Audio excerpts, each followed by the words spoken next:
કેશોદના સૌદરડા ડાયારામ આશ્રમ ખાતે વિદાય અને સન્માન સમારંભ યોજાયો। આજ રોજ સૌદરડા ખાતે ડાયારામ આશ્રમમાં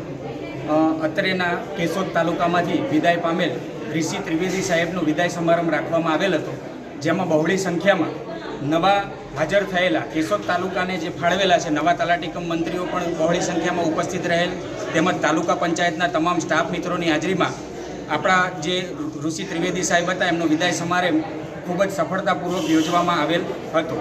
જે બદલ હું તમામ તલાટી મંડળના પ્રમુખશ્રી તેમજ વહીવટીતંત્ર તાલુકા પંચાયતનું તેમજ અમારા નવા આવેલા તલાટી મિત્રો તેમજ જે જૂના તલાટી મિત્રો છે એ તમામનો હું હૃદયથી ખૂબ આભાર વ્યક્ત કરું છું।